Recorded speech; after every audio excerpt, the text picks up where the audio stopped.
Hello and welcome in to the first ever edition of the VolReport.com podcast. I'm Tyler Mansfield, Vol Report publisher. Today, joined by Noah Taylor, who is our brand new, fresh, full-time football beat writer for VolReport.com. Noah, man, welcome in. I'm glad you're here for our debut episode. Yeah, no, it's good to be here. I haven't told you enough. I feel like I'm excited for the opportunity to cover this football team full time. This is my fourth season doing it, and really excited to be doing it for Vol Report now and Rivals. And it's a fun time to be covering Tennessee. I've been a part of some not so fun seasons. So the last two have been, or the last two games have been really fun so far.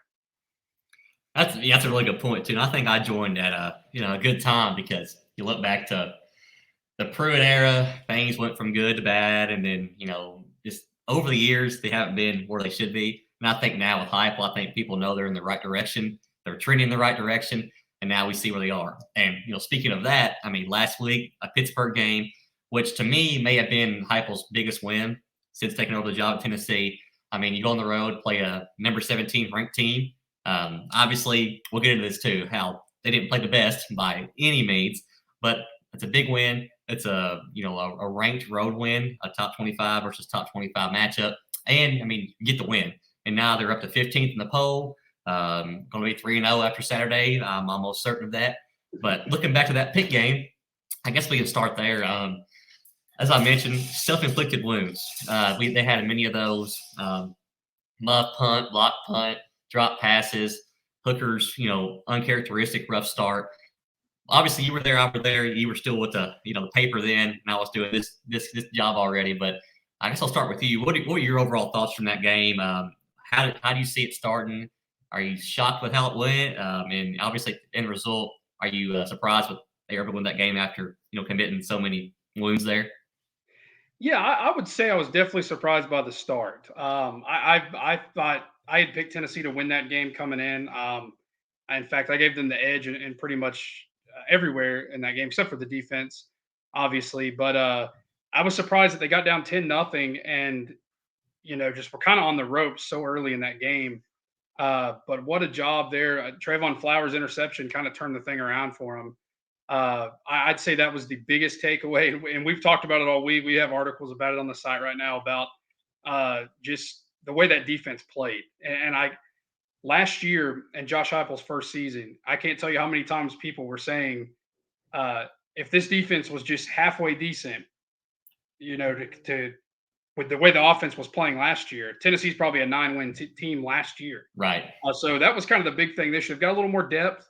If they can have more games like they did against Pitt, where they're able to get to the quarterback, force some turnovers, things like that, I think they've got a good chance in every game they play. Except, obviously Alabama and Georgia, you don't want to get down 10-0, 17-0 in games like that. But they definitely have a shot to do that against everybody they play left on their schedule. So I'd say a little bit with the way that game went. I don't know if I would say I was shocked that Tennessee pulled it out. I know in the past they've lost a lot of games like that. Especially they've got a bad history with backup quarterbacks coming in and being successful. But I didn't think that Patty was able to make the passing game good enough to give Pitt a chance. But all of that aside, they won the game. Their offense probably played as bad as they've played under Josh Heupel and still put up a ton of yards, 34 points, hit some big plays deep. And their run game was not very good either, and they still won in spite of those things. So I would say very big win for Tennessee, and it was kind of surprising the way it started, but definitely big win for Josh Heupel in year two. Definitely so. And I think the main thing is too, ranked 15th in the country. That's a top 15 program we're covering now. And it's Akron week. That's obviously a Ball State type of game, but I think it'll be much, much worse as we'll get into here in a bit. And then Florida comes to town. Obviously, no one wants to jump ahead. Well, I think we do. Media does. But the team does not want to do that. Obviously, one game mentality, yada, yada, yada. But I think that Florida game is going to be so big, and obviously people know it is because it's already sold out crowd at Neyland Stadium for that game. But just reflecting back to Pitt, that's a big win to lead to a game like Florida because you beat a ranked team. Obviously, it's not an SEC game by any means, but it's still a huge win. Ranked 15th, which is their highest ranking since week 5 of the 2020 season. That was COVID, obviously, so weird year. Really, were they a 14th ranked team then? Maybe. Were they really worthy of that? It's just how it was that year. People weren't playing football. There was a weird schedule, but not really are. I think in that Pitt game too, and you wrote a story this week for us on VarReport.com about it. Just that run game woes. I think less than 100 yards against Pittsburgh, but Pittsburgh's front seven, we all knew how dominant they were going to be. And I mean, you come to the game on the road. Obviously, Jabari Small, people his stats are like, yeah, he only had like 12 carries for 20 yards, but he scored 2 touchdowns. And I think that's big because you look at the run stats weren't the best, but able to score 2 goal line touchdowns that kind of sealed the game. I mean, they didn't score it at the end, but those are 14 points that if he didn't have those 2-yard runs, they would have won that game. So I think that's been a strong point. Obviously, Jalen Hyatt has some things to improve on. Obviously, injured earlier. I mean, over the all season, I think Heupel said today that's probably a reason why he wasn't his strongest yet. Speaking of that run game, the story you wrote, walk us through, what's been the problem. I think 3 fumbles already. Just Goish made it clear that they can't keep doing that. It's, inexcusable. Just what are your thoughts on that run game and how they can, repair things? Well, I would say definitely hang on to the ball. That's, I mean, obviously something Goish talked about this week, the coaching staff talked about this week, and that they've hammered home to them. The confidence is still there in a guy like Jalen Hyatt. Obviously, that's a position that doesn't have a ton of experience. Last year, Jabari Small kind of had to take over that load halfway through the season, and he became the featured back. Jalen Hyatt was a guy that had that locked up that number 2 spot, but he missed a lot of fall camp with injuries, and I think the coaches kind of think that's one reason he's a little bit shaky here starting off. He was getting a ton of carries in that game, before Jabari Small, before the fumble. Jalen Hyatt was kind of the back in that game, in the Pitt game. He had that fumble, then kind of went to Jabari Small there, but they've got 2 guys right now, Dylan Sampson, Justin Williams-Thomas, and you saw Dylan Sampson play a lot against Ball State. I think Williams-Thomas also had the fumble as well against Ball State. So, it's a small sample size right now. Like you said, that Pitt front seven, everybody kind of knew that they were going to zone in on the run and stop that. And I'd say the biggest thing right now is, not making your whole run game being Hendon Hooker. You don't want him to get hit and over and over and over again. He's a great runner. I mean, he's proved that he can escape the pocket, he can make plays, but you don't want him to be your guy every single game. So I think that's going to be the biggest key. Really, I think this game comes at such a good time, and that's pretty obvious. But you got Florida next. You got an opportunity here to hone in on that, kind of work out that run game, hang on to the ball, fix some issues. Before you get into SEC play where, the defense is going to be bigger, they're going to be faster. But I'd say right now, if they can fix the turnover issue, I think the offensive line has played really well so far as well. So they've got the stuff to have a successful run game. And I think this week gives them a chance to work on it a little bit. I agree with that too. I think the O-line's been solid. PFF grades I write each week. The numbers are stout. Gerald Mincy and those guys are doing their job. And I think one big thing this week, Javonte Spraggins made it clear that, Hooker might start rough in a game, but we trust him. We're not worried about what he does out there. And that's my next topic I want to discuss. I mean, Hendon Hooker, Ball State's different. I mean, he was hot, 4 touchdowns, 2 through the air, 2 rushing with him. Pitt game, we're sitting in the press box like, what in the world's going on here? He the first 2 drives, I think, maybe the 3rd drive too, whereas get the snap and then he throw it at the dirt, or he throw it at Tillman's face mask, or there was just a few untimed things there that he normally does not do. Overthrows, some miscues when it comes to his timing on some deep passes.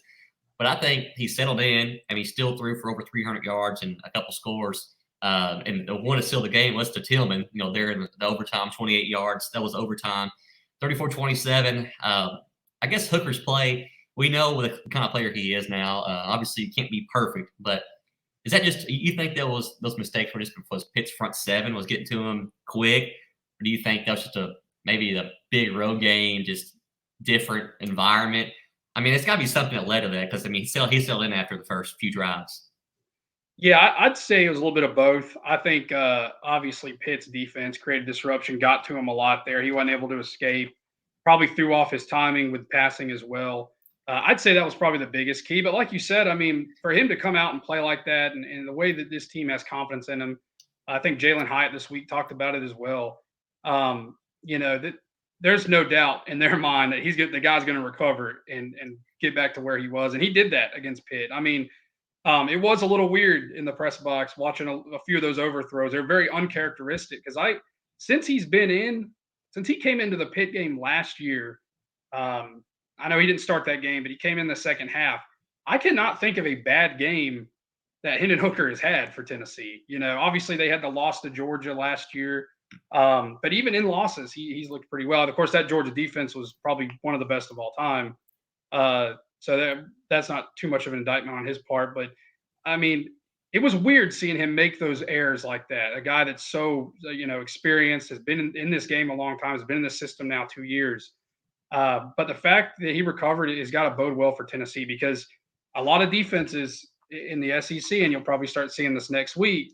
They're going to watch that Pitt tape and they're going to see how they can get to him, how they can disrupt him, and he's going to run into that a lot more with some defenses who are going to be more talented than Pitt. So that'll be interesting to see how he responds to that, and how teams kind of adjust to it as well. I agree. That's a really good point. And I think speaking of Hooker, the offense as a whole, they are confident. Very confident, more so than last year. I think Alex Golich is one of the bright minds. When it comes to offensive game management, gameplay, and obviously Heupel is an offensive minded guy himself. So I think that year one under their belts, now year two, I think you look at this team and with Hooker back, obviously you have a strong backup in Joe Milton. Great receiving core, some stout running backs, a couple of tight ends that can make things happen with Princeton Fant, Jacob Bourne once they're targeted. Obviously, it's not much, but Cedric Tillman, Jalen Hyatt, Jimmy Holiday out there. Brew McCoy's now making his first touchdown at Tennessee. How good is this offense to you? I know Goish said that they want to be one of the best ones in the country, if not the best. From my perspective, I don't think they're the best yet. Can they be? I do think so. I mean, if this team keeps clicking like they're doing, I mean, this is a team that can put up 600 yards a game no matter what. Just obviously, they start with the run game. Once that's working, it's able to go through the air better. I think there's a lot of talent. Brew McCoy's now a guy that he shows he's a bully on the field. He can make some big catches, break off defenders, excuse me. I just think this is a good offense, and I think as the weeks progress, they'll get better and better. Just what's your take on where they stand now, and where can they get better to get where they want to be? Yeah, I'd agree with that for sure. That they're probably not there yet, but certainly have all of the potential in the world to be. When I think of SEC receivers, I mean that is a huge. I mean that's a great group of guys, and you're starting Cedric Tillman. We knew coming into the season how good he was going to be. He's a guy last week too, kind of like Hooker. It wasn't his best game, but yet he led the team in receiving. He scored the game-winning touchdown. Brew McCoy's a guy that had a lot of hype coming in. We got a small view of it against Ball State, obviously in the first half. He gets his first touchdown in a big game last week against Pitt. And then Jalen Hyatt, that to me is one of the biggest pieces in that wide receiving room because when he came in as a freshman in 2020, I mean, the sky was the limit for him. He was one of the few bright spots on that Tennessee team, that offense that year, which was abysmal in most games they played in. He came up with some big plays. He was expected to take a step forward. And he kind of got lost in there in the depth chart when you had guys like Velus Jones in there and Javante Payton, who were also really good. The fact he's come out and has just been not only catching the ball when it's thrown his way, he's been a huge target. I mean, they're going to him a lot, which I think shows the confidence the coaching staff has in him, how they have in themselves. So that's big. I think, you're going to see that receiving room just get better and better as the season goes on. I mean, heck, defenses they're going to zone in on Cedric Tillman. Well, you got Jalen Hyatt now that's open. You got Brew McCoy who's open. I think the running back room, which we already talked about, a lot of potential there. I think Jabari Small is a really good back. I think Jalen Wright is a good back as well. I think their biggest issues there are creating some depth. Two young guys who they're probably that haven't played a whole lot yet. Got a little action in Ball State. Will probably get to play a lot this week against Akron. They're going to get a little more experience. I think that's going to be really good for that group. Their biggest issues is be holding on to the ball. And, the offensive line, as we've talked about, and the quarterback position, as long as Hooker stays healthy. But one thing that was interesting today is speaking of the quarterback situation is Joe Milton, and I think the coach staff has a lot of confidence in him. I think that we obviously haven't got to see him significantly yet this year, but they seem confident in what he can do. And Heupel talked today about putting an emphasis on his run game. I mean, he's a big guy too, so hopefully for Tennessee's sake that you won't have to see much of him in big games just because Hooker's so good, and Milton coming in would mean something happened to Hooker. But maybe that's a guy you're looking for next year because he has another year. He comes back. But I think offensively, it's pretty sound group. They're playing about as well as kind of we expected them to be this year in year two in this system, and I still think there's a potential there to be even better, which is really good for Tennessee and scary for opposing defenses. You're right, and I think the more games they'll play this year, the better they'll get. Obviously, they'll be tough against Florida, be a tough opponent, Alabama, Georgia, LSU. The SEC East is going to be very, very good, and we all know that. SEC in general will be very, very good.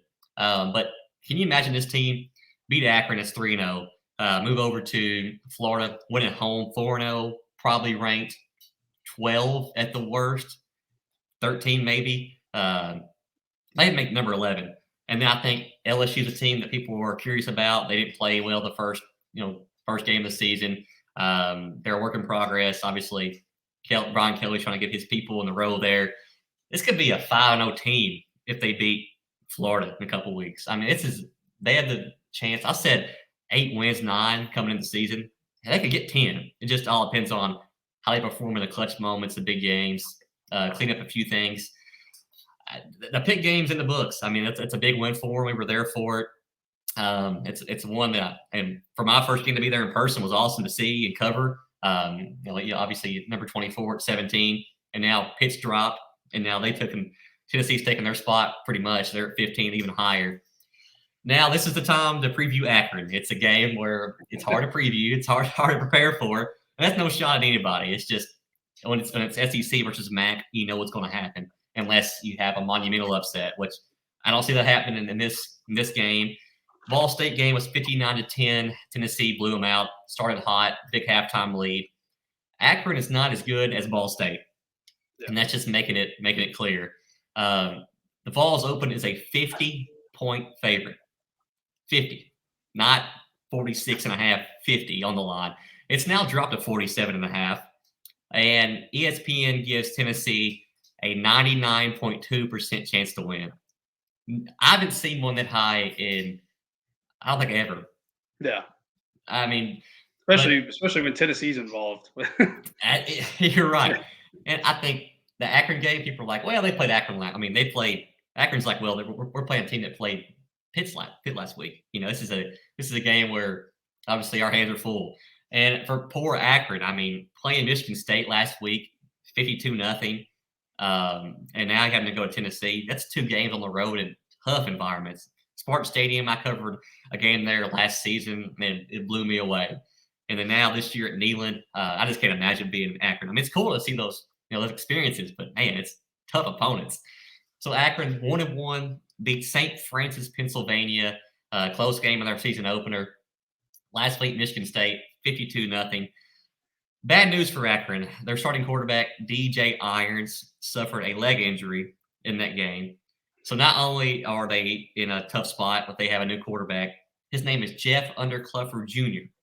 Once he replaced Irons in that Michigan State game, 11 for 22 passing, only 80 yards. He had negative 40-something rushing yards off of sacks. Akron was held to 22 total rushing yards. Only put up 200 as a team, a little over 200. And like I just said, this will be uglier than the Ball State game because of what I just told you. Noah, obviously, we prepped some for this game. You can't prep a whole lot. I just gave you some stats. What can Tennessee take from this game? Obviously, the main thing we're both going to say is play your bench. They might hit Hooker by the second quarter. I mean, I'm serious about that. That could be happening. And I mean, it's a good chance for people to get some playing time. See the field kneeling under the lights. I'll go to you. What are your thoughts on this kind of matchup? Obviously, it happens every year. There's a week 3 or week 4 random opponent. What does Tennessee need to do just to get by this game and move on. Yeah, I'd say that's the biggest thing. Keep your guys healthy. You know, you don't want to, suffer, right, especially right now with Florida coming up. You know, you want to keep your guys healthy. I agree with you. I think we won't see Hooker, definitely not in the second half, but maybe not even for the entire first half. Um, Same with that running back room. Like we said, give those guys a chance to get some carries. I'm pretty confident Tennessee's gonna be able to throw the ball around on Akron. I think they'll be able to run the ball. But maybe teams like Ball State, they'll be able to prepare for that and maybe try to zone in on that for Tennessee and slow that run game down. But you're going to have an opportunity to play all four of those backs, get them some carries, try to get them to hang on to the ball, work out your kinks there. I defensively, kind of same thing. Get some young guys in there. I think the thing that I'm interested to see is two guys that were talked about. In the message board. And then today, Josh Heupel gave an upstate. It's D. Williams and Jawan Mitchell, obviously. Yeah. Two guys that have been out. Jawan Mitchell, came in last year from Texas. I think he led the Longhorns in tackles before he got here. So he had a lot of hype surrounding him. Suffered the injury early on. So this will be his first chance back in a year. If he's available. Coach Heupel did say today that he hopes to see them out there. Now, that doesn't mean they will be. I would say if they are, this is a great game to just get their feet wet, play him a little bit. D. Williams will be interesting, because he's a guy, a speedster. They kind of, he's on the depth chart every week. He's been there as the punt returner and or kick returner, and so I imagine Akron will be punting a lot. So you get a chance to kind of work out some special team stuff. That was a huge swing for Tennessee last year with Velus Jones back there. So that's one of my big things. How are we going to be able to see who's going to be a guy that could potentially step up and really make big strides there and kind of shift momentum in the special teams game? Because, that'll be big in SEC play is having a guy that can return it like that. You're exactly right. And I think, like we both said, just like Ball State, play some younger guys, get some guys back that have been injured and out for undisclosed reasons. Maybe see Jawan Mitchell by chance. I mean, he's a guy, no one knows what's going on there. He hasn't played in a while. Get him back. Maybe it's a game where Brew McCoy can break off and be the leading receiver. Yeah. Pull Tillman at halftime, let Bruin, Jimmy Holiday, who's an older guy, but, doesn't play a whole lot, can get some big yardage there, work on the run game, make some good defensive plays. And that's pretty much all you can do in an Akron game. It's 7 o'clock, Neyland kickoff, SEC Network Plus, ESPN Plus. You can't watch on TV. You have to stream it. I'm sure if you're not going to be at the game, not many folks will be watching that game if you're just at home wanting to watch college football on Saturday. Because it's not the biggest game by any means. But next week, Florida's a different story, and we'll preview that game this probably next Monday, Tuesday, Wednesday, all week long, obviously, on VarReport.com. Something else aside of just the games, Oklahoma game from 2024 is now off the schedule. If you're wondering why and don't know, Oklahoma's joining the SEC. I'm sure you know that, but if not, if you've been under the rock the last couple months, they are joining the SEC along with Texas. I think 2025 they're shooting for. I bet it happens sooner, but we'll see. But the 2020-24 matchup between Tennessee and Oklahoma is off the schedule. So Tennessee has a game to schedule. Danny White has to find somebody.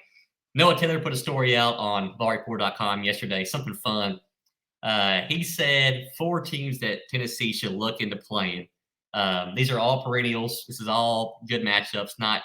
This ain't your MAC opponent. This is going for the big shots. Noah said Notre Dame, UCLA, Clemson, Florida State. And those are some good teams. Notre Dame haven't played in years. None of these teams they've played in years. So that'd be cool to have, especially at Neyland. That's where the game will be at. And our message board, our conversation, people were saying, well, how about we play a interstate people? Bring MTSU in for a bye game. Go to not Vanderbilt, excuse me. UT Martin again. Maybe even go to like Bowling Green for Western Kentucky. I mean, people are saying let's play it low to get an easy win. Well, that's cool and all, but this is a big game they had scheduled. This would be a sellout crowd at OU. So I think the game needs to be to that same caliber. Notre Dame would be awesome. UCLA, Clemson, Florida State. Can you imagine Dabo Swinney and Clemson at Neyland? I mean, all that orange and white, just all the crowd. I mean, who are you cheering for? Plus, a chance for sorry, but a chance for Tennessee too. He's nabbed some guys out of their own backyard the last couple of years that have did really well for them in this run. So definitely Tennessee fans would kind of like to see them kind of go up against Clemson there and maybe get back at them for taking those guys away. Exactly right. I think I'll just ask you that. I mean, your story's on the website, hallreporter.com. It's free. It's unlocked for everyone to read. And the way he broke it down, Noah Taylor did is, I mean, this is some cool matchups. He told the history of the matchups, the last time they played. Let's just dive into a couple. I mean, Notre Dame last played Tennessee in 2005. They played 8 times starting in 1978, and the series is dead even at 4-4. That's a neat matchup. Obviously, people see Notre Dame's not Brian Kelly coach anymore. They're a work in progress. Their quarterback's out for probably the year. This is 2024. This ain't this year, so it could be different by then. UCLA is a college football team that's been around for a long time. Chip Kelly, doing some good things, build that program back to where it used to be. Now, Tennessee and Clemson, they played 19 times, but only once since 1976. That's the game that needs to happen. Last meeting was in the Chick-fil-A Peach Bowl, 2003. I mean, it makes sense to make this game happen. I think that's the one. Clemson's a top 10 program almost consistently. That'd be cool. And then Florida State, 2 powers in the 90s. Last meeting was for the national title. I mean, that's pretty cool to have. That was 1999, Sun Devil Stadium in Arizona. So those are some cool matchups that Tennessee could try to work with. I just really broke down those whole story for them. Sorry about that. But anything to add on that? I mean, were you shocked that this happened? I mean, I don't think anybody is really. Just we didn't know when it would actually come into effect. Yeah, it was one of those things that I kind of thought about when the news broke that Oklahoma and Texas were joining, because I know there's a few other SEC teams. Obviously, Alabama and Texas just played the other day. I believe maybe next season or in the not so far future. I don't have the schedule in front of me. I think Texas has to go to Tuscaloosa pretty soon as well. I think you're right. So it was kind of when that was announced, I thought, well, I wonder what's going to happen with these schedules. And then I forgot all about it until yesterday, and I thought, okay, that makes sense. But yeah, I agree with you. I think especially sandwiched in there between 2023 and 2025. So 23 Tennessee goes to Nashville, Nissan Stadium, week 1, and plays Virginia. That seems like a weird matchup to me, but especially to play it at a neutral site in Nashville, and then they play Syracuse to open 2025 in Atlanta. So, Power 5 teams. I don't think those are, exactly appointment television. They will be for Tennessee fans regardless, but I would like to see somebody in 2024 be a huge marquee matchup. Somebody Tennessee hasn't played. I know it's a little bit, short notice now. I know a lot of those teams have their schedule set, so some of those choices might be unrealistic right now. But I think that'd be a great opportunity for Tennessee to host a really big game that night. More than likely, they're probably going to fill it with a MAC team or somebody like that.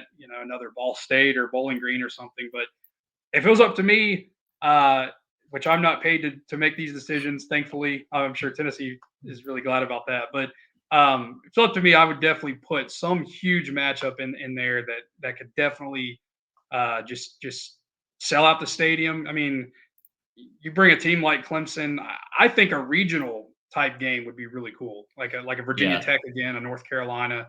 A lot of pride in those programs as well. So that would be really great to see, especially in between 2 neutral site games that are going to open 23 and then 25. Great stuff. And I mean, we'll see. I mean, that's sure that game will be scheduled pretty quickly. I mean, look at Georgia already scheduled Ball State like the same day. So I think they had an idea it was coming because they jumped on. Tennessee's probably like, well, we knew it was coming, but we'll get to it eventually. Yeah. I mean, that was your Pitt recap, your Akron preview, Saturday night, 7 p.m. Noah Taylor will be there. Jake Nichols, one of our writers, will be there as well. He's going to be on the field doing some photos for us, some live tweeting, some video footage. So be sure to follow us on Twitter at Tennessee Rivals on Saturday. Make sure you're following Noah by Noah Taylor.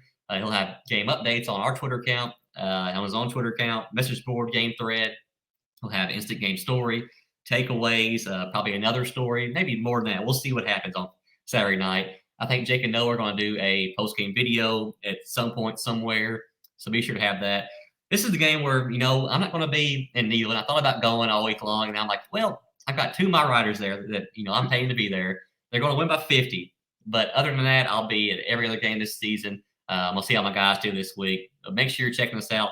VolReport.com. Subscribe. Give us a chance. We're doing some great content. Have a great team hired. Right down our site, you can hear what Josh Heupel, Alex Goish, Tim Banks, players said all week long.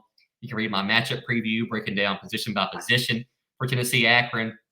Luke Winslow's recruiting coverage has been great all week, talking to some recruits. Looking at the 2025 Rivals 100 for those 2025 recruits Tennessee is talking to. A couple of great feature enterprise stories from Noah himself. A few more things. Hop on the board, share your thoughts, chime in with us. That's all I have, at least for this week. Make sure to follow along. Main thing is, and I'll throw it right now, make sure you subscribe to our new YouTube channel. I think you can just go on YouTube and type in volreport.com.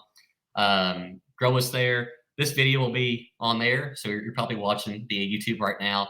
We're going to start doing audio of our podcast as well and put it to Apple Podcasts, Spotify, things like that. Takes a few days for it to sync up. This is our first episode, so give us a few days. But with all that said, that's all I've got. This has been the first edition of the volreport.com podcast, and we'll see you next week.